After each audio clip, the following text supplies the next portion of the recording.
Hey guys, today I'm converting my Epson EcoTank 2720 inkjet printer into a sublimation printer. All EcoTank printers have this inkwell area in the front where you can see how much ink you have left. I picked the EcoTank 2720. It's a base model, basically, not a lot of bells and whistles. You can get wide format, you can get a ton of things. They all come with these big bottles of ink, but we're going to replace that with sublimation ink, so you don't want to use that. Here's the sublimation ink I have. Haipu is available on Amazon, and I'm going to put a coupon code and a link in the description of the video. Here are the directions from the box. We're going to vaguely follow these so we know what we're doing. First, we're going to open the inkwell compartment. You can see here there are 4 inkwells, one for black, yellow, magenta, and cyan. Regularly, the ink would go inside there. We're going to actually just skip that part, and we're going to use the sublimation ink with a syringe to insert it into the inkwell. What is pretty cool about the EcoTank printers, and all of them are like this, is that you can actually see the levels of ink right on the outside. You can see black, yellow, magenta, cyan. So as long as you can see that, you know you have an EcoTank.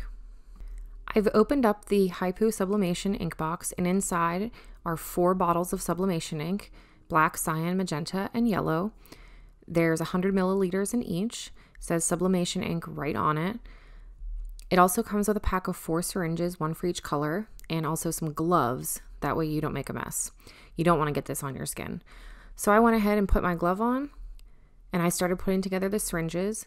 You don't want to mix any of the inks, so make sure you're only using 1 syringe per ink color. You can see it's kind of like a long needle with a hole at the end that allows you to suck up a pretty good bit of ink. The first thing that you want to do is you want to choose which ink you're going to start with. Open up this blue lid, and you're going to put the syringe right in that little white area. Go over, pick the ink that fits that inkwell. Make sure you don't mix them up. Double check, triple check. And then you're going to fill your syringe with ink.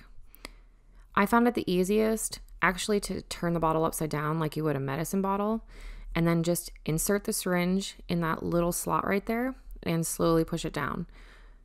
You can actually see really closely, if you look on the black side, it's starting to fill up to that bottom line.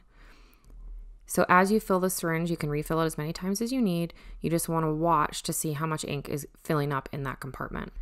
You can see here, I was trying out and getting used to the syringe. I filled it up to about the 3rd line. It took about 50 milliliters. I did the same with the yellow. It was a little easier that time. That was about half the bottle, which is pretty awesome because it means you can at least fill up the inkwells with 1 batch. And for $20 or less, you know, like 16 bucks with the coupon I'm posting, that is not a bad deal at all. And that includes all 4 colors. So I finished filling all the tanks. I'm going to close them up and close up the lid. You can see they're all at least halfway full.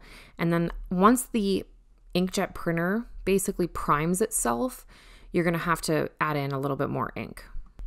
When you turn the printer on, it will give you a dialog, and it says in the instructions that you actually want to hold down the question mark button for 5 seconds, and that will help initialize the ink to get moving through the printer. And that takes about 10 minutes. I was surprised it did really take 10 minutes, but once I did that, you could see that the inkwells had gone down a little bit. So here's the menu that pops up. You're just going to confirm that the tank is filled with ink. If you were to hit OK, it'll go through steps of like how to do that. But since we've already done that, no big deal. So I'm going to hit the start button and give it about 10 minutes. At this point, your printer is done. You have officially converted it to sublimation. I was shocked at how easy it was.